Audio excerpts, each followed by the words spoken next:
ભગવાને કહ્યું કે વિવેક રાખજો, પણ વિવેક કોનામાં હોય ભાઈ? સત્સંગ હોય તો. સતી ગઈ છે સીતાનું રૂપ લઈ, અને પછી તો ભગવાન રામ અને સતીનો સુંદર સંવાદ છે. શિવ મહાપુરાણ ગ્રંથમાં મેં બધું જ કાઢી રાખ્યું છે, પણ અવસર આવતા એ સુંદર સંવાદનો વાર્તાલાપ કરવો છે. કે સતીએ કેટલા પ્રશ્નો પૂછ્યા રામજીને, રામજી તેનું નિવારણ કેવી રીતે કર્યું છે. અને પછી તો પ્રણામ કરીને આવે છે મહાદેવની પાસે, ને મહાદેવે પૂછ્યું કે તમે પરીક્ષા કરી? તો આજે સતી જૂઠું બોલે છે મહાદેવની સામે, જૂઠું. સત્યમ શિવમ સુંદરમ, જૂઠું બોલ્યા છે. શું બોલ્યા? કછું કછુન પરેછા લીને ગોસાઈ. નહીં, કોઈ પરીક્ષા લીધી જ નથી. હું તો બસ આમ નામ પ્રણામ કરીને આવતી રહી. કિન્હી પ્રણામ તુમારી નામ. આપે જે રીતે પ્રણામ કર્યા એવી રીતે હું પણ પ્રણામ કરીને આવતી રહી. કિન્હી પ્રણામ, હું પગે લાગીને આવતી રહી છું. પણ મહાદેવજી સમજી ગયા કે સતી મારાથી છુપાવી રહ્યા છે. ભગવાન મહાદેવજી સ્વયં મનોમન સતીનો ત્યાગ કરે છે. બોલ્યા નથી મહાદેવજી, પણ દ્રઢ સંકલ્પ કરી લીધો. હવે સતીને પત્ની રૂપે હું નહીં સ્વીકાર, કારણ કે સીતાનું સ્વરૂપ લીધું છે. દેવતાઓને ખબર પડી ગઈ, જય જયકાર કરવા લાગ્યા. સતીને મનમાં સંશય થયો કે આ કાંઈ ઘટના નથી બની, શંકર ભગવાનની જય જયકાર કરવા લાગ્યા છે. આખું આકાશ ગુંજવા લાગ્યું. ભક્તિ કરે પાતાળ મેં પ્રગટ ભઈ આકાશ, દાબી દૂબી ક્યું રહે કસ્તુરી કી દાસ. ભક્તિ દેખાડવી ન પડે. પાતાળમાં બેઠો બેઠો કોઈ માણસ ભક્તિ કરતો હોય ને તેને ઉર્જા ફેલાવા લાગે, તેની ઉર્જા વધવા લાગે છે. આખું આકાશ ચાલત ગગન ભય ગીરા સુહાય, મહાદેવનો જય જયકાર થાય છે. સતી વારંવાર પ્રશ્નો કરે. મહાદેવ કહે આપણે કૈલાસમાં જઈએ અને ત્યાં જઈને આપણે વાર્તાલાપ કરશું. શિવ અને સતી કૈલાસમાં પહોંચે અને સતી મહાદેવને પૂછે. એ પહેલા તો ભગવાન શિવજી ધ્યાનમાં બેસી ગયા. ભગવાન 87,000 વર્ષ વીતી ગયા. અંતે સતીએ કહ્યું ભગવાન મેં કઈ ભૂલ કરી છે, ક્ષમા માગી છે. આમ સતી ક્ષમા માગી, એ સમયે ભગવાને નેત્રો ખોલ્યા છે અને સતીને કહે છે બિરાજો, હું તમને સુંદર સુંદર કથા સંભળાવું.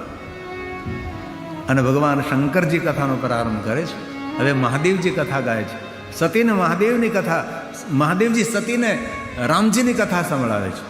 અને રામચરિત માનસ તુલસી કા લગે કહન, લાગે કહન હરિ કથા રસાલા, દક્ષ પ્રદેશ ભયે કાલા. લાગે કહન હરિ કથા રસાલા, દક્ષ પ્રદેશ ભયે કાલા. જે સમયે મહાદેવજી કથા કહે છે કૈલાસમાં, તે સમયે પ્રજેશનગરમાં દક્ષ મહારાજ અભિમાનપૂર્વક યજ્ઞનું આયોજન કર્યું છે. વિશ્વના દરેક દેવી દેવતાઓને આમંત્રણ નિમંત્રણ છે, મહાદેવને યજ્ઞ નથી. આકાશ માર્ગેથી દેવતાઓ જાય છે. સતીએ કથામાં વિક્ષેપ કર્યો છે. મહાદેવે કહ્યું સતી કથામાં વિક્ષેપ ન કરાય, કથાની ધારાને તોડાય નહીં, દોષ લાગે. તમે કથા સાંભળો, નહીં મને કહો આ બધા ક્યાં જાય છે. મહાદેવે બહુ સરસ વાત કરી કે સતી કોણ ક્યાં જાય ને ક્યાંથી આવે છે એમાં જિંદગી બહુ નાની લાગે. સમય જીવનનો ટૂંકો પડે આપણને, તેથી એમાં ધ્યાન ન પાય કોણ ક્યાં જાય ને કોણ આવે છે.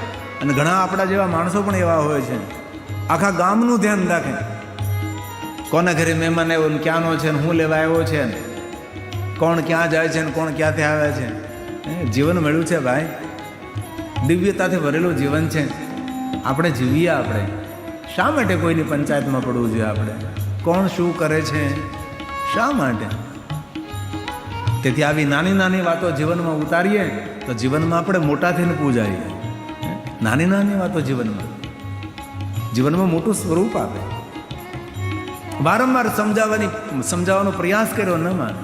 મને કહો કાં જાય છે? શંકર ભગવાન કે તમે કહે હું તમને કહીશ તો તમને બહુ દુઃખ થશે, નહીં મને કહો કઈ બાજુ જાય છે. ત્યારે ભગવાન મહાદેવ સ્વયં કહે છે આપના પિતાને અભિમાન એવું છે, બળ અધિકાર દક્ષ જબ પાવા. અભિમાન નહીં, અભિમાનની માત્રા વધી ગઈ છે. મહાદેવ બોલ્યા સતી સાંભળો, બળ અધિકાર દક્ષ પાવા, અતિ અભિમાન હૃદય કબરા. સ્વયં મહાદેવ બળ અધિકાર દક્ષ પાવા, અતિ અભિમાન હૃદય કબરા. આપના પિતાને અભિમાન એવું છે, અભિમાન બધું વધી ગયું છે. તેથી મારું અપમાન કરવા માટે યજ્ઞ થયો છે, આપણને નિમંત્રણ નથી આપ્યું, નથી જવાનું. મહાદેવે સમજાવવાનો પ્રયાસ કર્યો તો પણ સતી જવા માટે તૈયાર થયા છે. અગણિત ગણોને ભગવાન મહાદેવે સતીની રક્ષા માટે મોકલ્યા છે. સતી પ્રજેશનગરમાં ગયા છે. એટલા ગણો છે કે પ્રજેશનગરના દ્વારથી લઈ કૈલાસના દ્વાર સુધીની લાઈન ગણોની છે, પણ સતીની રક્ષા કોઈ કરી શક્યું નથી. કારણ કે જ્યારે મૃત્યુ આવે છે, નિમિત્ત જ્યારે હોય છે ત્યારે કોઈ રક્ષા કરી શકતું નથી. ત્યારે બસ હરિનું ભજન કરો, મહાદેવને સમર્પિત થઈ જાઓ, એમાં જ આપણું કલ્યાણ અને એમાં આપણું હિત રહેલું છે. પ્રજેશનગરના દ્વારે સતી ગઈ છે. નગરના લોકો બધા જ અપમાન કરવા લાગ્યા છે. સતીને જોઈ જોઈને મોઢા ફેરવા લાગ્યા, મોઢા બગાડવા લાગ્યા છે. સતીનો પગ ભારે પડ્યો છે. સતી પ્રજેશનગરમાં ગઈ. નગરના લોકો કહેવા લાગ્યા તમને તો આમંત્રણ નથી, વગર આમંત્રણે શા માટે તમે આવ્યા છો? બાપના આંગણે કોઈ દીકરીનું અપમાન કરે, દીકરીને કેટલું દુઃખ થાય. સતીને બહુ દુઃખ થયું છે. શિવજીના શબ્દો આવ્યા, મહાદેવે ના કહી હતી તો પણ હું આ પ્રજેશનગરમાં આવી, આ તો હળાહળ મારું અપમાન થઈ રહ્યું છે. દુનિયા બડી વિચિત્ર છે, બહુ સાવધાન રહેજો, ધ્યાન રાખજો. આ દક્ષની પુત્રી સતી જ્યારે ઘનઘોર જંગલમાં તપ કરવા ગયા હતા અને તપ કરીને જ્યારે સતી આવ્યા, નગરના લોકોએ પુષ્પની વૃષ્ટિ કરી છે, જય જયકાર કર્યો છે. અમારા દક્ષ મહારાજની પુત્રી છે, તપ કરવા ગયા હતા, તપ કરીને આવ્યા છે. આપણું કેટલું અહોભાગ્ય છે. લોકો પુષ્પની વૃષ્ટિ કરતા હતા, લોકો જય જયકાર કરતા હતા સતીનો. અને એ જ નગરના લોકો છે, એ જ રસ્તાઓ છે, એ જ બધા માણસો છે. આજે સતીની નિંદા કરે, સતીની ટીકા કરે છે, સતીને જોઈને મોઢા ફેરવા લાગ્યા. તેથી આ દુનિયા બડી વિચિત્ર છે. અને મારા યુવાન ભાઈઓ બહેનોને મારી પ્રાર્થના છે, આ દુનિયા માની ગોદ નથી, માનો ખોળો નથી.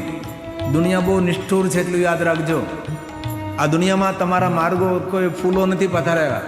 આ દુનિયાના માર્ગો ઉપર કાંટાના કંકર જ પથરાયેલા છે. કાંટાથી ભરેલું છોડ છે, એની અંદર ગુલાબની જેમ તમારે ખીલવાનું છે અને ખીલતા ખીલતા તમારે સુગંધ ફેલાવવાની છે. એવું સુંદર જીવન નિર્માણ આપણે કરવાનું છે. તેથી સમાજ પાસેથી કોઈ અપેક્ષા નહીં રાખવી. ઘણા સમય પહેલાં અમારે એક જામનગર કથા હતી, તો એક બહુ સારા પત્રકારો, તો પત્રકારને પૂછ્યું કે તમે સમાજ પાસેથી કે અપેક્ષા રાખો છો? મેં જો સમાજ પાસેથી કે જે અપેક્ષા રાખે તેને મોટો મૂર્ખ કહેવાય. સમાજ પાસેથી કોઈ અપેક્ષા ન રાખીએ. આપણે સમાજને શું આપી શકીએ છીએ એ આપણે વિચારવાનું છે. સમાજ આપણને શું આપે? સમાજ કંઈ આપે જ નહીં. નિંદા આપે, તિરસ્કાર આપે, શું આપે? તેથી મારા યુવાન ભાઈઓ બહેનોને ખૂબ મારી પ્રાર્થના, ઘણો લાંબો પંથ છે, ઘણો રસ્તો કાપવાનો છે, ધીરે ધીરે પહાડ ચડવાનો છે. એક એક પગથિયું, એક એક પગથિયું, એક એક પગથિયું ચડજો. 10 પગથિયાઓ ચડી, 15-20 પગથિયાઓ ચડીને થોડી વાર વિશ્રામ કરજો.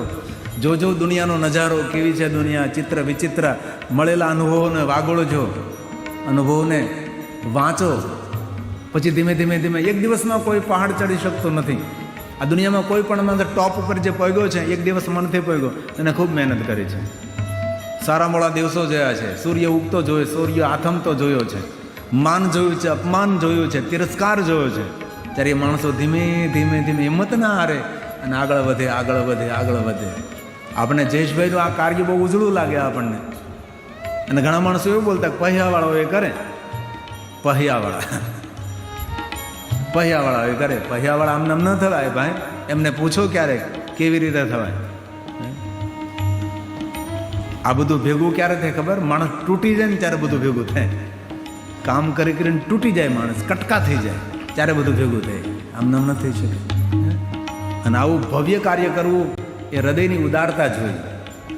જેનું હૃદય મોટું હોય એ આ મોટા મોટા કામો કરી શકે છે. બાકી આંગણે સત્યનારાયણની કથાય ન કરી શકે.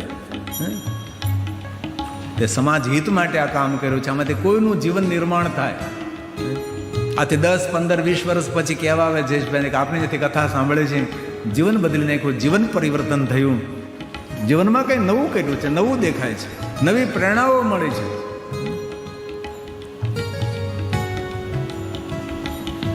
આંગણે ગઈ છે, મહેમાનો બધા બોલવા લાગ્યા, નહીં બોલવા જેવા શબ્દો બોલવા લાગ્યા. મહેમાનની વચ્ચે બેઠેલી માં છે વીરણી, દીકરી સતીને, પુત્રી સતીને જોઈ જાય છે. માં વીરણી છલાંગ મારીને આગળ આવે છે, કૂદકો મારીને આવે છે, મારી દીકરી આવે છે. કારણ કે માં છે ને, આખી દુનિયા વિરુદ્ધમાં થઈ જાય, માં ન થાય વિરુદ્ધમાં. મહેમાનો બધા નહીં બોલવાના શબ્દો બોલે છે. આવતી જોવે છે માં, દોડતી દોડતી આવે છે અને સતીને પોતાની દીકરીને ભેટીને મળે છે. માન દીકરી એકબીજાના ખંભા પર માથું નાખીને ખૂબ રેડ્યા છે.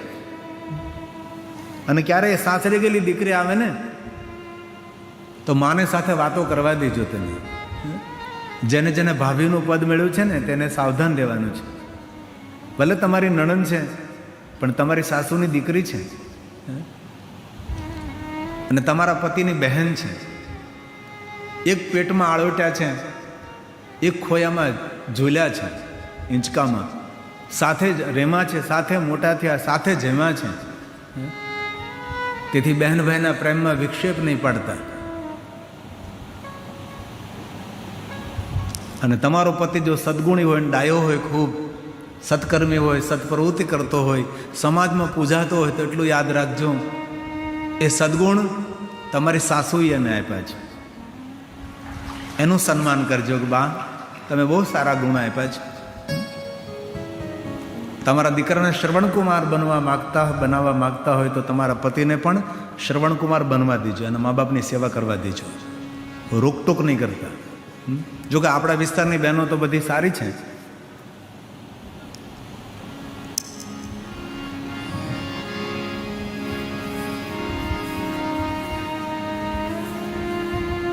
અને બીજું મારી બહેનોને, વાલી બહેનોને પ્રાર્થના, પતિને રાજા બનાવશો તો તમે રાણી બનશો અને પતિને ગુલામ બનાવશો તો તમે દાસી બની જશો. તમારે શું બનવું છે તમારે વિચારવાનું છે. માને દીકરી બહુ પ્રેમથી મળ્યા છે, સુખ દુઃખની વાતો કરી છે. મા તો મા છે ને. અને બહુ હૃદયથી કહું છું, તમારા ઘરમાં જો વિવૃદ્ધ મા હોય ને તો તમારા જેવો કોઈ ભાગ્યશાળી નથી. ઘરમાં મા જીવે છે. તેના ખોળામાં માથું નાખીને રડવાનું એ ઠેકાણું છે આપણું મા.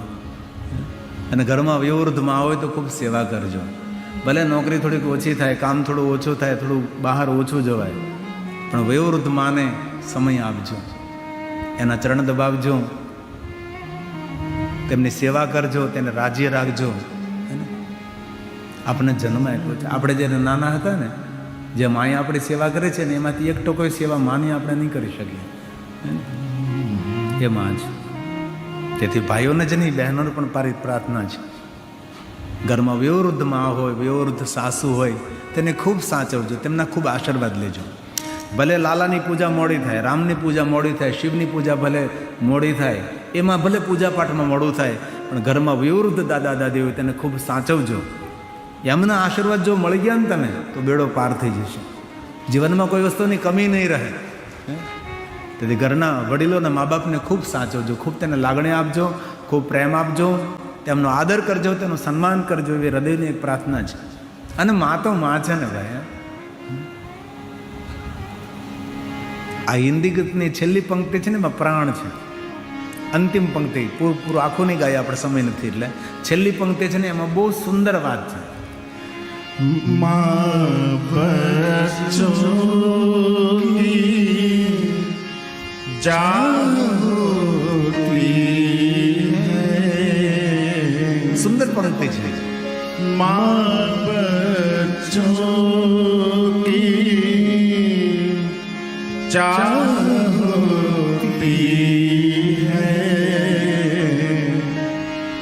वो होते हैं किस्मत वाले जिनके माँ होती है.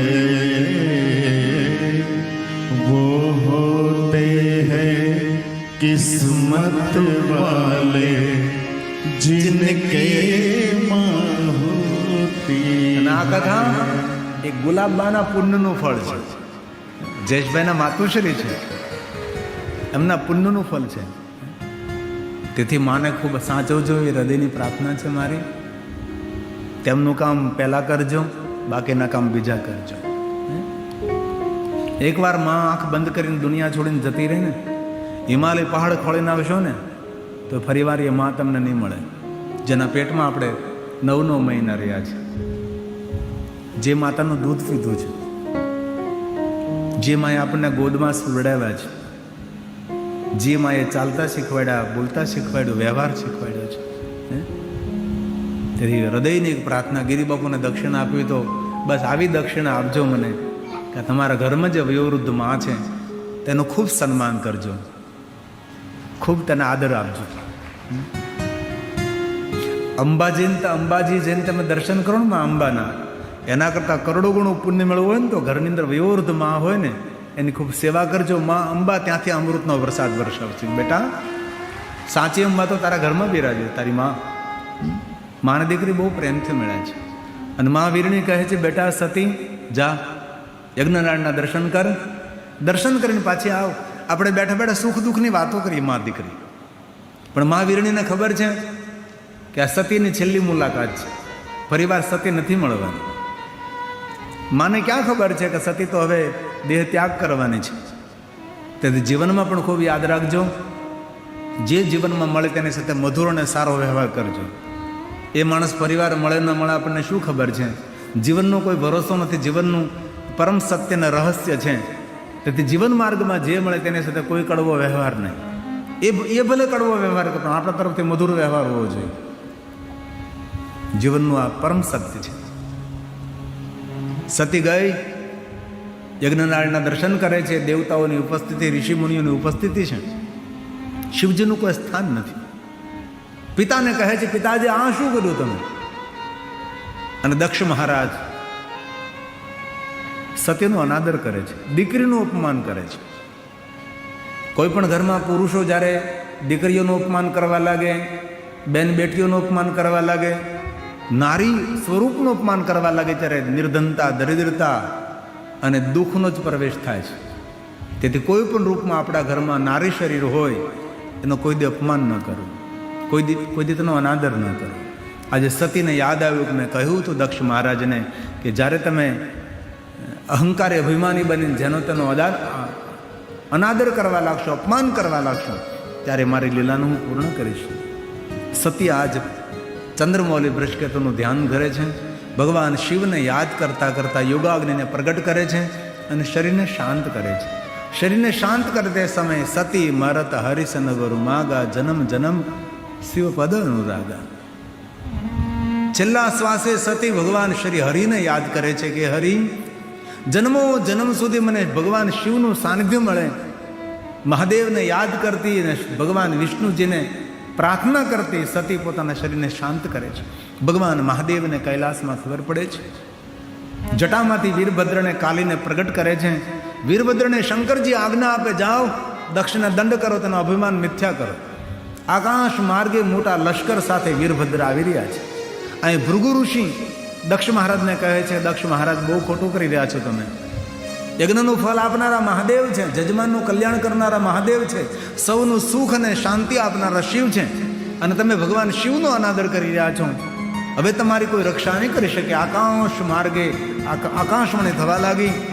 સૌ સાંભળતા સાંભળતા પોતાના સ્થાનને છોડી છોડીને પોતાના લોકમાં જવા લાગ્યા છે. કોઈ મહેમાન ઉપસ્થિત નહીં, બધા જ ભાગી ગયા, બધા ભાગી ગયા. જે આમંત્રણને માન આપીને આવેલા હતા સૌ જતા રહ્યા. એક જ મહાપુરુષો ગૌર્યો ભૃગુ ઋષિ, જે દક્ષ મહારાજના ગુરુ છે. તેથી દુનિયામાં બધા લોકો સાથ છોડી દે, પણ આપણા જે સદગુરુ હોય ને એ રોજ માટે આપણી સાથે હોય છે. તેની ચેતના, તેનું તપ, તેનું જપ, એમની પ્રાર્થના આપણી સાથે હોય છે.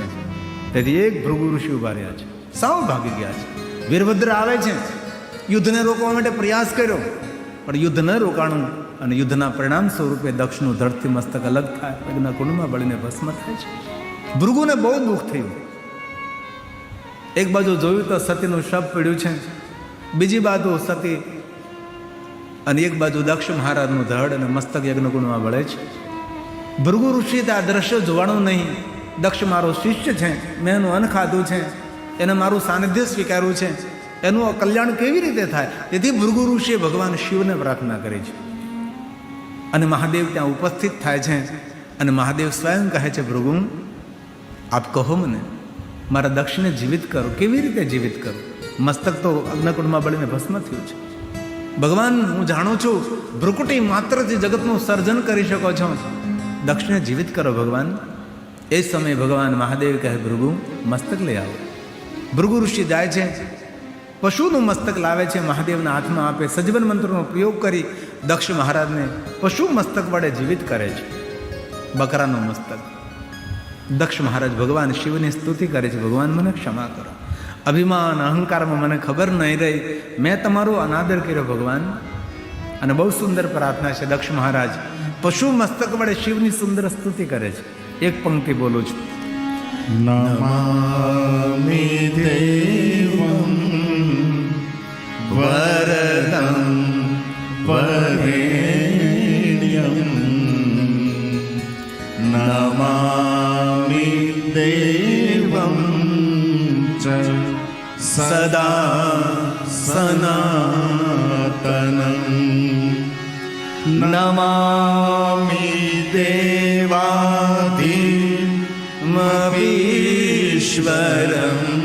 હરં નમામિ શંભો જગદેકબંધુ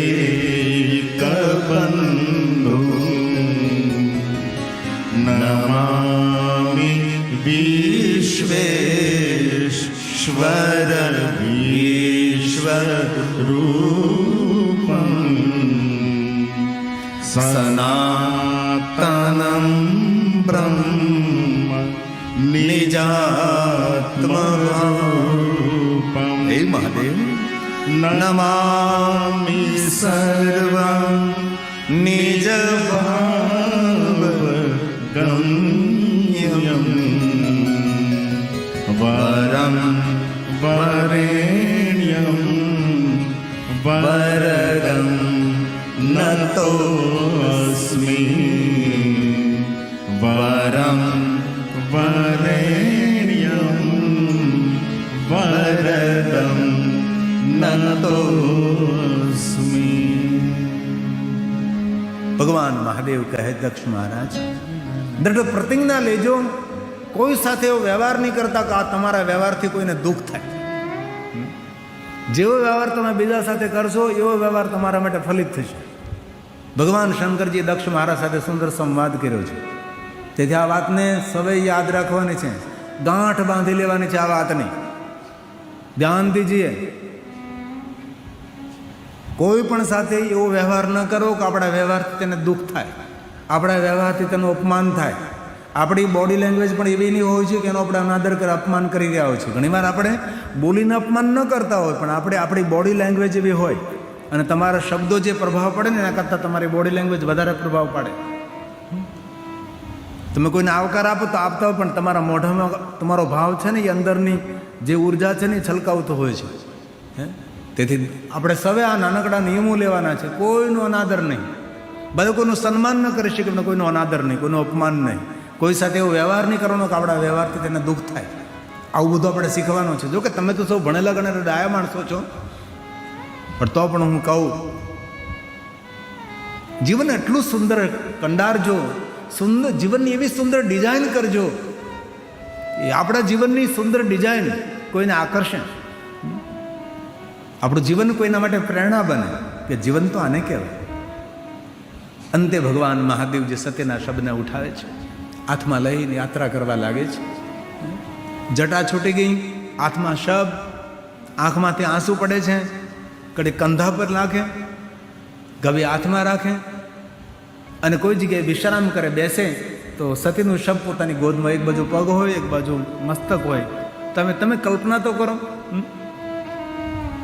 કારણ કે મહાદેવજી સતીને પ્રેમ પણ કરતા હતા અને સતીનો આદર પણ કરતા હતા. જ્યાં આદર ન હોય ત્યાં પ્રેમનું આયુષ્ય ન હોય. તેથી પ્રેમ સાથે આદર હોવો બહુ જરૂરી છે. અને આદર ત્યાં જ થાય જ્યાં પ્રેમ છે.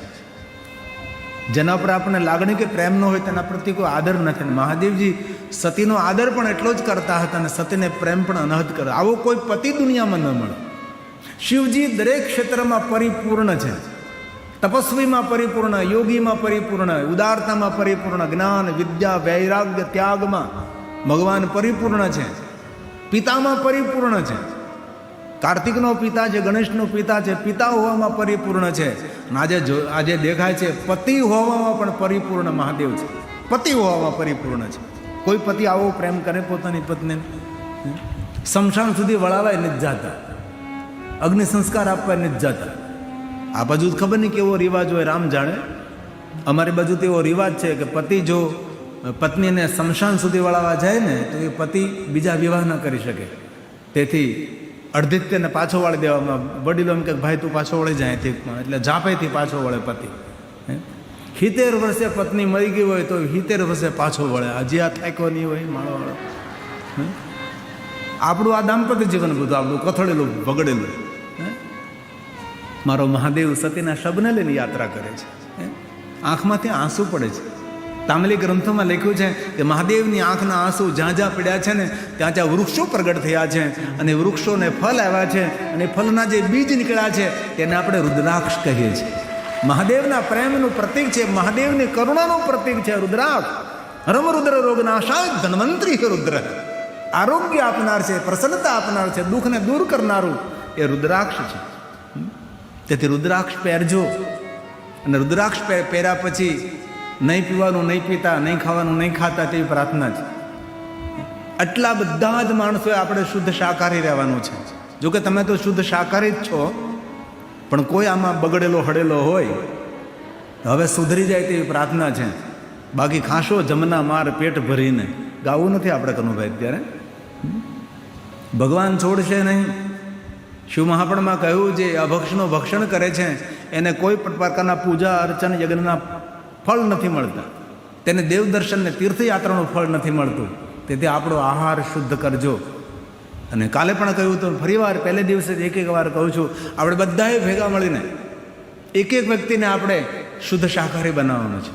આપણે બહુ મોટું કામ કરવાનું છે બધાએ ભેગા મળીને.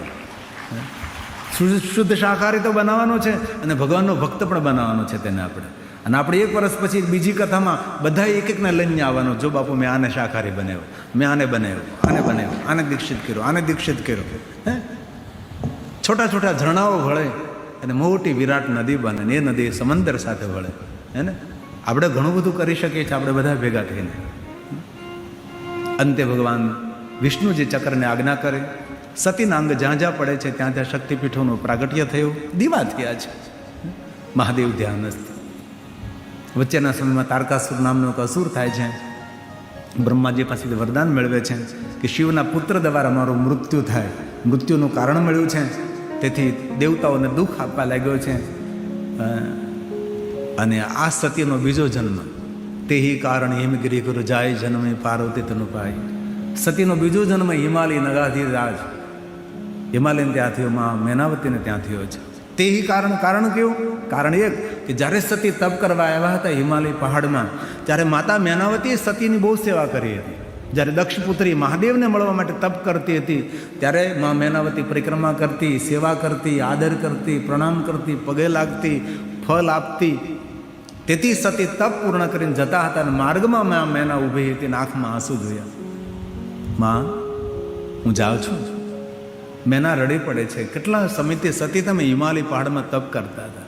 આપના તપના પ્રભાવથી હિમાલય પહાડની ઉર્જામાં વૃદ્ધિ થઈ. કેટલી દિવ્યતા, આપના તપની સુગંધ આવતી હતી, આપના તપની મહેક આવતી હતી. હવે આપ આ હિમાલય પહાડ છોડીને જતા રહેશો, અમારું હિમાલય પહાડ સુનસાન અને કંદરાવું સૂની સૂની દેખાશે. માં રડી પડે છે. ત્યારે માં સતી કહે છે, માં મેનાવતી, જ્યારથી હું આવીને ત્યારથી માં તે મારી બહુ સેવા કરી છે, આટલી મારી સાળ સંભાળ રાખી છે. તું મને રોજ પરિક્રમા કરતી, મને પ્રણામ કરી, મારું તપ જોઈને તું કેટલી રાજી થતી હતી.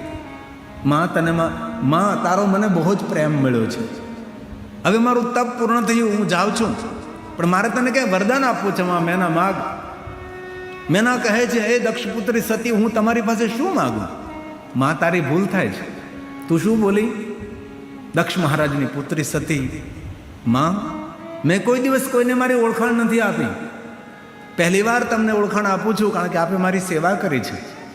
માં, દક્ષ મહારાજની હું કોઈ પુત્રી સતી નથી, હું જગત જનેતા છું, જગત માતા છું, હું ભવાની છું. તેથી આ દક્ષની પુત્રી સતી તમને વરદાન માંગવાનું નથી કહેતી, સાક્ષાત વિશ્વેશ્વરી શિવાની ભવાની કહે છે, માં તું માગ. ત્યારે માં મેનાએ માગ્યું હતું, હે માં ભવાની, મને પુત્રી જોઈએ, પણ માં મને તારા જેવી પુત્રી જોઈએ છે, જેવી દક્ષ મહારાજની પુત્રી સતી છે એવી જ પુત્રી મને જોઈએ છે. ત્યારે ભવાની કહે છે, ચતુર બાપની બેટી છે, પ્રશ્નો કરનારી છે, તેથી માં ફરીવાર તો આ અવતાર નહીં મળે, પણ માં હું તને વચન આપું છું, હવે મારો બીજો જન્મ થશે અને જ્યારે હું બીજી વાર પ્રગટ થઈશ ત્યારે માં તારા આંગણે હું તારી દીકરી બનીને આવીશ ને નામ મારું પાર્વતી રહેશે.